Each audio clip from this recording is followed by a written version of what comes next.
기도합시다. 네. 옛날에 어떤 왕이 있었는데 그에게는 4명의 아내가 있었습니다. 모두 사랑하였지만 특별히 4번째 아내를 사랑하였습니다. 그래서 아내에게 참 다정하게 대했고요. 좋은 일 있으면 이 4번째 아내에게 먼저 이렇게 갖다 주곤 하였습니다. 3번째 아내는 무척 아름다웠습니다. 그래서 이웃 나라의 사신들이 찾아오게 되면은 아내의 그 아름다운 미모를 자랑하곤 하였고요. 2번째 아내는 매우 친절하고 인내심이 있고 사려가 깊은 여인이었습니다. 그래서 나라에 어려운 일이 있을 때 이 2번째 아내에게 찾아가서 조언을 구하곤 하였습니다. 그때마다 이 2번째 아내는 또 왕에게 어려운 문제를 잘 해결해 나갈 수 있는 지혜를 가르쳐 주곤 하였습니다. 마지막 첫 번째 아내는 매우 충성스러운 왕의 파트너였습니다. 첫 번째 아내는 왕이 나라를 잘 다스릴 수 있도록 뒤에서 잘 뒷바라지를 해 주었습니다. 그러나 왕은 그녀에게 참 무관심하였고 그녀를 거의 돌보질 아니하였습니다. 어느 날 왕은 큰 병에 걸렸습니다. 곧 죽게 될 거라는 사실을 알게 되었습니다. 그래서 그는 걱정하였습니다. 지금 나에게는 4명의 아내가 있지만 내가 죽으면 나만 홀로 죽겠구나. 그래서 가장 먼저 4번째 아내를 불러서 이렇게 물었습니다. 여보, 내가 당신을 사랑했으니 내가 죽으면 나를 따라 함께 죽을 수 있겠소? 그랬더니 4번째 아내는 왕의 요청을 거절하고 대꾸도 하지 않고 방을 나가버렸습니다. 그래서 4번째 아내를 바라보면서 왕은 마음이 많이 슬퍼했습니다. 왕은 3번째 아내에게 똑같이 물었지만 그녀는 똑같이 대답하였습니다. 여보, 그게 말이 된다고 생각하세요? 당신 혼자 죽으세요. 인생은 너무나 아름답기 때문에 당신이 죽으면 나는 재혼할 거예요. 왕은 크게 놀라면서 그녀가 던지는 그 차가운 말을 그냥 들을 수밖에 없었습니다. 왕은 2번째 아내가 똑같은 질문을 던졌지만 그녀도 역시 거절하였습니다. 여보, 싫어요. 나는 당신과 함께 영원히 할 수 없어요. 이번에도 왕은 마음이 무너지는 것 같은 느낌을 받았습니다. 바로 그때 밖에서 묻지도 않았던 첫 번째 아내의 목소리가 들려왔습니다. 여보, 나는 당신과 함께 가겠어요. 당신이 어디를 가더라도 함께 갈 거예요. 왕은 그제야 눈을 들어서 첫 번째 아내를 바라보았습니다. 그녀는 그동안 미련할 정도로 왕의 냉대를 참 잘 참았고 또 고통을 받아왔습니다.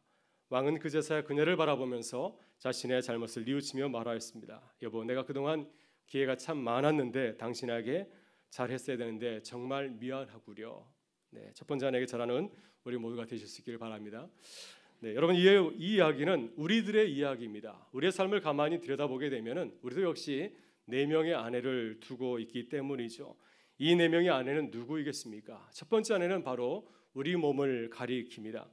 우리는 살아가면서 우리 몸을 가꾸고 사람들에게 잘 보이려고 얼마나 애를 씁니까? 그러나 우리는 죽을 때 우리가 그토록 소중히 여겼던 몸을 남겨두고 가야 합니다. 3번째 아내는 우리의 부와 지위와 명예를 가리킵니다. 우리는 세상을 떠날 때 우리가 소중히 여겼던 이것들을 다른 사람들에게 남겨주고 떠나야 됩니다. 2번째 아내는 우리가 사랑하는 가족과 친구들 그리고 친척들입니다. 우리의 소중한 사람들이 아무리 우리를 사랑하고 우리와 함께하기를 원하지만은 그러나 그들이 우리와 함께할 수 있는 것은 어디까지입니까? 그저 우리가 묻히는 무덤까지밖에 올 수가 없습니다. 그다음 첫 번째 부인은 누구이겠습니까? 바로 그것은 우리의 영혼이죠. 우리는 이 세상에 살아가면서 우리의 몸을 뜨겁게 사랑하고 또 이 세상의 부와 명예가 주는 쾌락을 추구하며 살지만은 영혼의 존재에 대해서는 별 관심을 갖지 못하고 살아올 때가 참 많이 있습니다. 육신의 만족을 소중하게 여기고 육신의 쾌락을 채우기 위해서는 모든 준비를 다 하려고 하지만은 그러나 실상 우리 영혼에 대해서는 무관심하고 영혼의 만족을 위해서는 별 노력을 기울이지 않는 것이 우리들의 모습이 아니겠습니까? 그러나 우리가 세상에서 해야 될 것들이 참 많이 있지만은 가장 우선적으로 관심을 가지고서 돌봐야 될 것은 바로 우리의 영혼인 줄 믿습니다. 왜냐하면 우리 영혼만이 우리와 영혼이 함께 하실 수 있기 때문입니다. 우리가 영혼을 소중히 생각하고 우리의 영혼의 갈증을 채우기 위해서 최선을 다하며 살아간다면은 우리가 이 세상을 떠날 때 하나님께서 주시는 영원한 생명을 누리게 될 줄 믿습니다. 여러분, 대림절을 보내면서 우리 영혼에 대해서 깊은 관심을 가지는 우리 모두가 되실 수 있기를 바랍니다. 예수님께서는 우리에게 영원한 생명을 주시기 위해서 이 땅에 찾아오셨습니다. 하늘에서 친히 우리를 찾아오신 예수님의 그 성탄의 은혜를 우리가 사모하고 또한 기다리면서 우리에게 영원한 생명을 주신 주님을 새롭게 만나는 성탄절이 될 수 있기를 주의 이름으로 축원합니다. 오늘 우리에게 주시는 말씀은 예수님을 찾아왔던 니고데모의 이야기입니다. 주님은 니고데모가 영혼의 갈증을 느껴서 주님을 찾아왔을 때 이렇게 말씀하셨습니다. 예수께서 대답하여 이르시되 진실로 진실로 내게 이르노니 사람이 거듭나지 아니하면 하나님 나라를 볼 수 없느니라. 주님은 영혼의 갈증을 해결하고 영생을 얻을 수 있는 그 길을 이 니고데모에게 가르쳐 주었습니다. 바로 그것은 거듭나는 것입니다. 다시 태어나는 것입니다. 영어로 born again 하는 것입니다. 다시 태어나는 것입니다. 우리가 다시 태어나면 이 땅에서 하나님 나라의 백성으로 살아갈 수 있다고 하는 것이죠. 누구든지 다시 태어날 수 있다면, 다시 주 안에서 거듭날 수 있다면 이 땅에서 천국의 삶을 누리며 살아갈 수 있다고 하는 것입니다. 여러분, 그렇다면 우리가 어떻게 하나님의 백성으로 다시 태어날 수 있습니까? 주님께서 물으셨을 때 다시 니고데모가 질문한 내용이 바로 이것입니다. 어떻게 우리가 다시 태어날 수 있겠습니까? 오늘 이 시간 우리가 거듭나면 하나님 나라를 볼 수 있다는 이 하나님의 주님의 말씀을 함께 살펴보면서 하나님의 백성으로 다시 거듭나는 그 기쁨을 회복하는 우리 모두가 되실 수 있기를 바랍니다. 여러분, 우리가 어떻게 하나님의 백성으로 다시 태어날 수 있겠습니까? 첫째, 우리는 겸손하게 나를 내려놓고 하나님의 은혜를 사모해야 될 줄 믿습니다. 오늘 본문에서 성경은 니고데모를 이렇게 소개하고 있습니다. 같이 한번 읽어보실까요? 그런데 바리새인 중에 니고데모라 하는 사람이 있으니 유대인의 지도자라. 네, 이 말씀은 굉장히 짧은 말씀이지만은 니고데모가 유대인 사회에서 굉장히 존경받는 높은 신분의 사람인 사실을 우리가 엿볼 수가 있습니다. 먼저 그는 바리새인이었습니다. 우리는 바리새인을 별로 좋아하지 아니하고 별로 존경도 하지 않죠. 왜냐하면 바리새인은 예수님에게 심하게 꾸중을 들었기 때문입니다. 그러나 예수님 당시에 이스라엘 사회에서 가장 존경받는 무리는 바로 이 바리새인들이었습니다. 왜냐하면 이 바리새인은 하나님의 말씀을 지키기를 아주 열심히 노력하는 자들이었기 때문입니다. 문자 그대로 그 말씀을 지키기 위해서 살아갔던 자들이 바로 이 바리새인들이었습니다. 그래서 예수님도 그들을 인정하였습니다. 너희들의 의가 바리새인의 의보다 뛰어나지 아니하면 결단코 천국에 들어갈 수 없느니라. 그들의 그 열심을 주님께서도 인정해서 제자들에게 너희들도 바리새인들처럼 열심히 주님을 섬기면 좋겠다, 이런 말씀을 하였습니다. 이렇게 니고데모는 모든 유대인들이 존경하고 따르는 경건한 바리새인 중에 한 사람이었습니다. 다음으로 니고데모는 지도자였습니다. 성경 난해주를 보게 되면은 사내들인 공의회원이라고 밝히고 있습니다. 여러분, 사내들인은 당시 유대인 사이에서 최고의 통치 기구입니다. 우리나라로 치면은 국회에 해당한다고 할 수 있습니다. 이 사내들인 공회는 사두개파 제사장이 의장이 되고, 그리고 바리새인들과 사두개인으로 이루어진 70명의 의원들로 이렇게 구성이 되어 있습니다. 니고데모는 바로 이 유대인 최고 의결기관인 사내들인의 공회원이었습니다. 그래서 그는 최상류층에 속하는 유대인이라는 사실을 우리가 엿볼 수가 있고요. 마지막으로 니고데모는 학자였습니다. 바리새인들은 일생 동안 성경을 연구하고 가르치는 것을 천직으로 삼은 랍비들이었습니다. 그의 이름은 니고데모입니다. 그의 이름은 히브리 이름이 아니라 백성을 정복한 자, 백성을 다스리는 자라는 뜻을 담고 있는 헬라 이름이었습니다. 당뇨 상류층 유대인들은 자녀들에게 히브리 이름과 이 헬라 이름을 두 가지를 다 주었는데, 아마 이 니고데모의 부모도 헬라의 문화의 영향을 받아서 자신의 아들에게 니고데모, 너니 다음에 백성을 다스리는 자가 되면 좋겠구나 하는 뜻을 담은 니고데모라는 이름을 그에게 주었을 것입니다.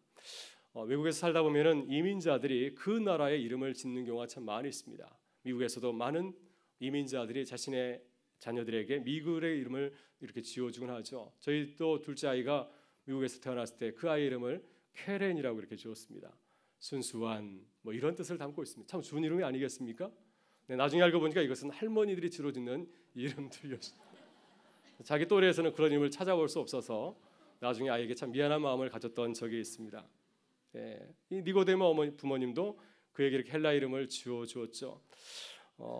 여러분, 이렇게 니고데모는 평범한 유대인이 아니라 유대 사이에서 최고의 엘리트였습니다. 바리새인이요, 사내들인의 공회원이요, 또 학자였습니다. 그러나 하나님 앞에서 영혼의 갈증을 느꼈을 때 자신의 그 모든 것을 다 그대로 내려놓았습니다. 한밤중에 예수님을 찾아왔습니다. 예수님께서 사람들에게 베푸는 놀라운 기적과 표적을 보면서 이 사람은 정말 하나님께서 보내신 분이구나 하면서 주님에게 찾아온 것이었습니다. 그는 예수님에게 찾아와서 자신의 고민을 솔직히 털어놓았습니다. 2절 말씀이 이렇게 증거하고 있습니다. 그가 밤에 예수께 와서 이르되 랍비여, 우리가 당신 하나님께로부터 오신 선생인 줄 아나이다. 하나님이 함께 하시지 아니하시면 당신이 행하시는 이 표적을 아무도 할 수 없음이니이다. 여러분, 니고데모는 율법을 배우고 또 가르치는 선생님이었습니다. 그나 자신의 자식을 자랑하거나 떠버리지 아니었습니다. 겸손하게 자신을 낮추고 예수님께 나와서 하나님의 그 신령한 은혜를 구하였습니다. 바로 여기에 니고데모가 다시 태어나서 하나님의 놀라운 은혜를 경험하게 된 이유가 있는 줄 믿습니다.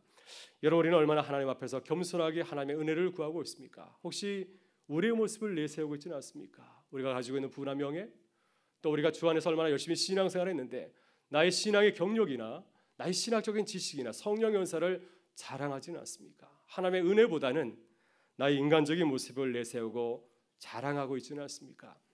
여러분, 니고데모도 사람이기 때문에 예수님 앞에서 자신의 그 지위와 명예를 자랑하고 싶은 마음이 있었을지 모르겠습니다. 내가 그래도 바리새인인데, 내가 그래도 산헤드린의 공회원인데, 내가 율법을 가르치는 랍비인데 이런 마음을 가지지 않았을까요? 내가 지금까지 열심히 율법을 사랑하고 그것을 지키려고 했는데 주님께서 나를 사랑하지 않을까? 이 정도면은 천국에 들어갈 수 있는 자격을 충분히 갖추고 있는 것은 아닌가? 이런 마음을 가지고서 주님에게 칭찬과 또 격려를 기대했을지 모릅니다. 그러나 주님께서는 하나님 앞에서 자신을 높이고자 하는 그 니고데모에게 아주 분명하게 말씀하였습니다. 예수께서 대답하여 이르시되 진실로 진실로 내게 이르노니 사람이 거듭나지 아니하면 하나님 나라를 볼 수 없느니라. 여러분, 무슨 말씀입니까?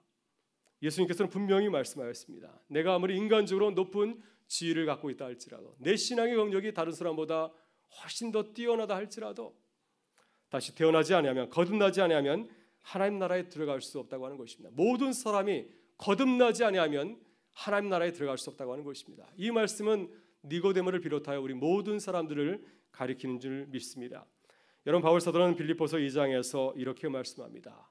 너희는 이 마음을 품으라. 곧 그리스도 예수의 마음이니, 죽기까지 낮아지신 예수님의 마음을 배우라고 하는 것입니다. 그분은 성자이시지만은 갓난아기의 자리까지 낮아지셨습니다. 창조주시지만은 하늘의 보좌를 버리시고 천한 동물의 밥통이었던 말구유까지 내려지셨습니다. 우리가 겸손하게 낮아서 주님의 은혜를 구할 때 하나님의 백성으로 다시 거듭나는 귀한 은혜를 누리게 될 줄 믿습니다. 이번 성탄절에 우리 주님처럼 낮아져서 주님의 크신 은혜를 경험하는 우리 모두가 될 수 있기를 주의 이름으로 축원합니다. 둘째, 그렇다면 우리가 어떻게 하나님의 백성으로 거듭나는 은혜를 누릴 수 있겠습니까? 우리는 거듭나기 위해서 항상 다시 시작해야 됩니다. 다시 시작해야 됩니다. 포기하지 아니하고 거듭나기 위해서 거듭 다시 시작해야 될 줄 믿습니다. 본문 3절에서 예수님은 다시 거듭나는 그 길을 이렇게 증거하고 있습니다. 같이 한번 읽어보실까요? 예수께서 대답하여 이르시되 진실로 진실로 내게 이르노니 사람이 거듭나지 아니하면 하나님 나라를 볼 수 없느니라. 아멘. 니고데모는 처음에 이 말씀을 이해하지 못하였습니다. 그래서 주님에게 엉뚱한 말을 하지 않았습니까? 주님, 이렇게 다 큰 사람이 어떻게 어머니의 뱃속에 들어가서 두 번째로 다시 태어날 수 있습니까? 예수님의 말씀을 문자 그대로 이해했기 때문에 이렇게 엉뚱한 소리를 한 것입니다. 그때 주님께서는 다시 친절하게 니고데모에게 말씀하였습니다. 사람이 물과 성령으로 거듭나지 아니하면 하나님 나라에 들어갈 수 없느니라. 여러분, 예수님께서는 거듭나는 말씀을 3절과 5절에서 두 번 반복해서 말씀하셨습니다. 사람이 거듭나지 아니하면 하나님 나라를 볼 수 없느니라. 사람이 물과 성령으로 거듭나지 아니하면 하나님 나라에 들어갈 수 없느니라. 이 3절과 5절의 말씀은 똑같은 말씀입니다. 같은 말씀을 예수님께서 이렇게 풀어서 다시 말씀을 해 주신 것입니다. 예수님께서 거듭나야 한다라고 하신 중요한 이유가 있습니다. 본문에 사용된 다시라고 하는 그 헬라어는 두 가지 중요한 의미를 담고 있기 때문입니다. 다시라고 하는 단어는 다시, 철저하게, 전혀 새롭게, 이런 뜻을 담고 있습니다. 다시 해야지라고 우리가 말할 때 그것은 한 번만 하는 것이 아니라 잘할 때까지는 뜻을 담고 있지 않습니까? 다시 해봐, 잘해보라는 것이 아니겠습니까? 다시라는 단어의 또한 의미는 위로부터, 위에서, 하나님으로부터라는 뜻을 담고 있습니다. 따라서 거듭난다는 예수님의 말씀을 두 가지 의미를 담고 있습니다. 다시 시작하자, 이런 의미를 담고 있고, 하나님께 주시는 은혜를 가지고 다시 시작하자 하는 의미를 담고 있습니다. 여러분, 저는 다시라는 본문의 말씀을 묵상하다가 아주 오래전 훈련소 시절이 생각이 났습니다. 1980년 더운 여름날 8월에 제가 논산훈련소에 입대하였습니다. 영어로 신병훈련소를 터틀팜이라고 합니다. 거북이 농장이라는 뜻을 담고 있습니다. 그것은 훈련소에 들어온 그 신병들이, 훈련병들이 거북이처럼 느릿느릿 움직이기 때문에, 뭘 잘 몰라서 헤매기 때문에 그들을 향해서 미국 사람들은 거북이라고 이렇게 부르는 것이죠. 정말 그렇습니다. 이제 머리 빡빡 깎고 들어간 그 신병들이 무엇을 알겠습니까? 잘 몰라서 막 헤매거든요. 그래서 훈련소에서 신병 교관들이 가장 많이 하는 말이 무엇인지 아십니까? 다시입니다. 다시 하라는 거죠. 잘할 때까지 다시 하라고 계속해서 다시 합니다. 그래서 신병들이 가장 듣기 싫은 말이 또 다시입니다. 왜냐하면 또 다시 해야 되기 때문에요. 근데 참 놀라운 것은 이렇게 신병들이 처음에는 거북이처럼 잘 못하지만은 다시 계속 반복하다 보면 나중에는 아주 근사한 나라를 지키는 군인으로 거듭나는 것을 보게 됩니다. 우리도 마찬가지로 다시 도전하면 놀라운 변화를 경험하게 될 줄 믿습니다. 여러분, 우리도 하루아침에 성숙한 하나님의 사람으로 거듭날 수는 없습니다. 그러나 다시 시작하게 되면은 하나님의 사람으로 거듭나는 은혜를 누리게 될 줄 믿습니다. 오늘 본문에서 만나는 니고데모도 그렇습니다. 그도 처음부터 예수님의 제자로 거듭난 것은 아닙니다. 요한복음에 니고데모가 3번 등장하고 있습니다. 오늘 본문의 3장과 7장과 19장에 3번 나타나고 있는데요. 처음에는 얼마나 어눌합니까? 사람들의 눈길이 무서워서 한밤중에 주님을 찾아오는 용기 없는 제자였습니다. 그런데 나중에는 바리새인들에게, 예수님을 죽이려고 하는 바리새인들에게 예수님을 변호하는 아주 용기 있는 제자로 거듭나게 되었고요. 마지막에는 예수님께서 십자가에서 죽으셨을 때 예수님의 그 시신을 거두어서 장사를 지내는, 죽음을 무릅쓰고 장사를 지내는 아주 이러한 훌륭한 제자로 거듭나는 것을 보게 됩니다. 이렇게 니고데모가 거듭나기 위해서 다시 시작하게 되었을 때, 포기하고 돌아가지 아니하고 다시 시작하게 되었을 때 그는 놀라운 하나님의 제자로 거듭날 수가 있었습니다. 여러분, 우리도 하나님의 백성으로 거듭나기 위해서 다시 시작하실 수 있기를 바랍니다. 우리가 거듭나려고 하지만은 중간에 넘어지고 실패할 수 있습니다. 그러나 그때마다 우리 자신을 향하여서 실망하고 좌절하면서 도망치는 것이 아니라 다시 주님의 은혜를 사모하면서 간절히 기도하며 다시 시작하실 수 있기를 바랍니다. 그러면 니고데모처럼 하나님의 백성으로 거듭나는 은혜를 누리게 될 줄 믿습니다. 올해도 마지막까지 포기하지 아니하고 마지막까지 최선을 다하는 우리 모든 성도님들이 되실 수 있기를 바랍니다. 셋째, 우리가 하나님의 백성으로 거듭나려면 물과 성령으로 거듭나야 됩니다. 예수님께서는 니고데모에게 거듭나기 위해서 아주 분명히 말씀하셨습니다. 5절의 말씀을 같이 읽어보겠습니다. 예수께서 대답하시되 진실로 진실로 내게 이르노니 사람이 물과 성령으로 나지 아니하면 하나님 나라에 들어갈 수 없느니라. 아멘. 예수님께서는 니고데모에게 거듭나기 위해서 2가지를 당부하셨습니다. 하나는 우리가 스스로 해야 될 것입니다. 바로 그것은 물로 거듭나는 것입니다. 본문에서 말씀하시는 물은 물 세례를 의미하고 있습니다. 니고데모가 예수님에게 나가왔던 그 시절에 유대 사회에서는 놀라운 사건이 있었습니다. 바로 이 세례자 요한이라는 사람이 낙타 털옷을 입고 요단강에서 많은 사람들에게 세례를 베풀어진 그런 사건이었습니다. 세례줘야 하는 사람들이 그에게 찾아왔을 때 어떤 메시지를 접하였습니까? 회개하라. 죄에 합당한 회개를 할 것을 그들에게 요구하였습니다. 여러분, 예수님께서도 공생애를 시작하면서 천국 백성에게 요구한 것은 딱 하나였습니다. 회개였습니다. 회개하라, 천국이 가까워졌느니라. 여러분, 우리가 하나님 나라에 들어가기 위해서 필요한 것은 무엇이겠습니까? 오직 하나, 회개입니다. 누구든지 자신의 죄를 뉘우치고 돌아서면 하나님의 백성이 될 수 있는 줄 믿습니다. 우리의 모습이 탕자와 같다 할지라도 회개하고 돌아서면 우리 하나님의 귀한 자녀로 새롭게 거듭나는 은혜를 누리게 될 줄 믿습니다. 예수님께서 니고데모에게 당부하신 또 하나는 성령으로 거듭나라고 하는 것입니다. 성령으로 거듭나라고 하는 것은 성령 하나님의 은혜를 구하라는 말씀입니다. 우리의 능력으로는 도저히 하나님의 사람으로 거듭날 수 없기 때문에 하나님의 은혜를 구하라고 하는 것입니다. 하나님께서 우리와 함께 하실 때 우리는 얼마든지 하나님의 백성으로 거듭날 수 있다고 하는 것입니다. 예수님께서는 성령으로 거듭난다고 하는 것을 바람의 비유를 통하여서 말씀하였습니다. 우리는 바람이 부는 것을 알지 못하죠. 어디서 불어왔는지 도저히 알 수 없습니다. 성령의 역사가 이와 같다고 하는 것입니다. 성령께서 우리에게 임하게 되면은 우리는 놀랍게 변화된다고 하는 것이죠. 우리의 이성은 설명할 수가 없습니다. 어떻게 거듭날 수 있는 설명할 수 없지만 성령께서 우리에게 임할 때 우리도 모르게 우리 이성은 도저히 설명할 수 없지만 놀라운 하나님의 사람으로 거듭나게 될 줄 믿습니다. 성령께서 우리와 함께 하신 놀라운 사건이 바로 사도행전 2장에 나오는 성령 강림 사건입니다. 마가의 다락방에서 120명의 초대교회 성도들이 모여서 기도하였습니다. 세상이 두려워서 그들은 숨어서 기도하였습니다. 그런데 그들에게 성령이 임하지 않았습니까? 성령이 임하게 되었을 때 그들에게 어떠한 놀라운 변화 역사가 일어났습니까? 바로 이 겁쟁이 같던 초대교인들이 길거리 나가서 복음을 전하기 시작하였습니다. 십자가에 달려 죽은 예수가 하나님의 아들이라고, 우리도 그분처럼 십자가에 달려 죽을까 봐 걱정했던 그들이 예수님의 그 이름을 전하는 놀라운 전도자로 거듭나게 되었습니다. 이 놀라운 변화를 어떻게 설명할 수 있을까요? 성령의 역사가 이와 같다고 하는 것입니다. 우리가 주님 앞에 나와서 간절히 주님의 은혜를 구할 때 하늘로부터 주의 성령이 우리 가운데 임하여서 놀랍게 변화되는 역사를 경험하게 될 줄 믿습니다. 여러분, 지난주 목요일에 우리 성신 장로님과 고영숙 장로님과 함께 포항에 다녀왔습니다. 이번에 지진 피해를 입은 포항 영락교회에 가서 피해 상황을 이렇게 돌아보았습니다. 포항 영락교회는 이번 지진으로 인해서 종탑이 이렇게 파괴되는, 부서지는 그런 피해를 입었습니다. 보시면 알겠지만은 저희가 가서 봤더니 종탑이 없는 교회였습니다. 십자가 없는 교회였습니다. 그래서 처음에 교회 건물 맞나 할 정도로 교회 이름은 있지만 십자가 없는 그런 교회의 모습을 하고 있었습니다. 그런데 장로님들을 만나 뵀는데 장로님들이 오히려 감사하더라고요. 2년 전에 포항 영락교회가 리모델링 공사를 하였는데 그때 그 공사를 하였기 때문에 이번 지진 때 큰 피해를 받지 않았다고 하는 것입니다. 그래서 하나님께서 우리에게 큰 피해를 입지 않게 하시려고 2년 전에 미리 준비하셨다고 오히려 감사하는 것을 듣게 되었습니다. 그리고 천태성 목사님을 또한 만나 뵈었습니다. 천태성 목사님은 예수전도단 포항지부 담당 목사님이신데요. 은평 사명자교에서 오셔서 또 말씀을 전했던 목사님입니다. 목사님께서는 포항 지진 피해자들의 숙소인 흥해체육관 이 옆마당이 마련된 구호 천막에서 피해자들에게 붕어빵을 구워서 나눠주고 있었습니다. 붕어빵이 굉장히 큽니다.